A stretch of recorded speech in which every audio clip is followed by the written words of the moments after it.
Welcome, dear students. In this lesson, I'm going to be discussing the emotion of fear. What is fear? Fear is defined as the absence of positivity. Its opposite is love and can be defined as the absence of negativity. This simple definition can be a useful tool for us to honestly assess what we're experiencing in any emotional circumstance. If you're in an altercation with someone and you are in an excited state and can't think very clearly,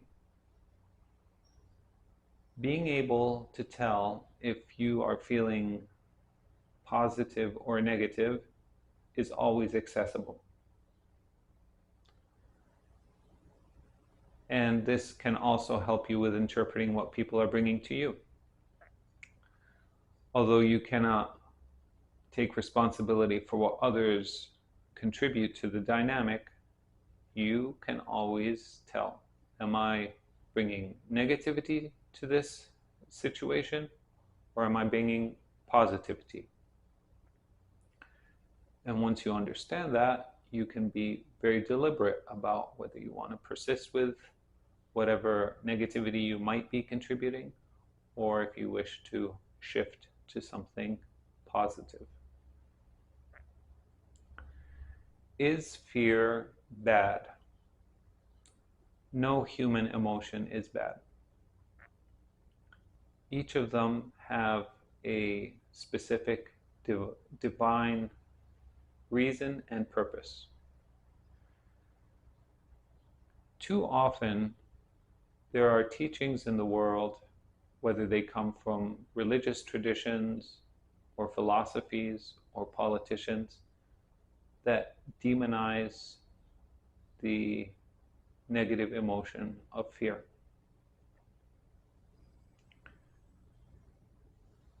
One specifically comes to mind from this saying from John F. Kennedy, that we have nothing to fear but fear itself. And as appealing as this might sound on the face of it, it creates a fear complex. Your emotions are communicating information. You might not like the information you're getting, fair enough, but they are serving a necessary purpose. If we place a criticism upon the emotion, a judgment upon the emotion, that process of fearing fear itself creates an obstacle for us to understand what information the original emotion is trying to convey to us. I always suggest that you consider rethinking such a saying into, we have nothing to love but fear itself. Even if you get bad news, whatever it might be, having a positive attitude towards it will enable you to perhaps find the greatest potential to benefit from it.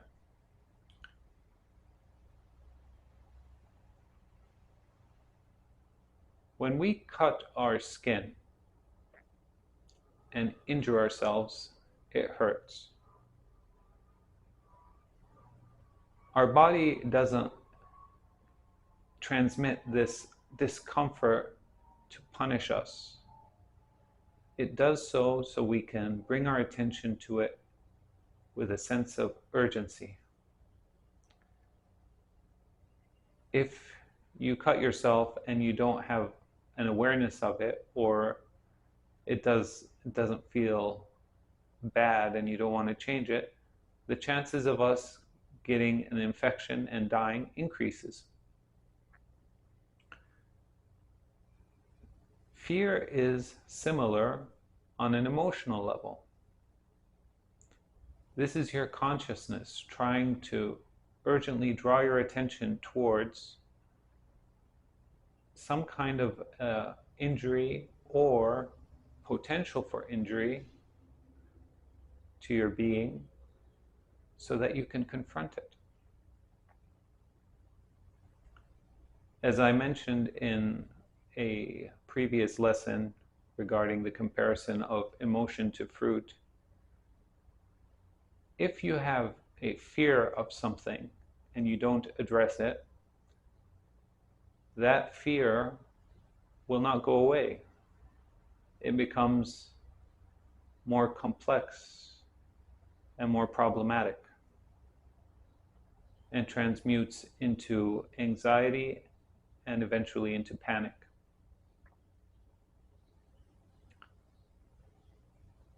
You being able to not have any judgments or criticisms of fear will enable you to be able to address them more immediately and sensitively without any stigma that there's some kind of a spiritual flaw to even have such a feeling.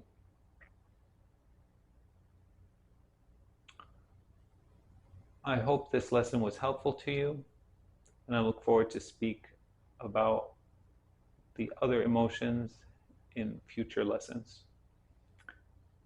Thank you, and God bless.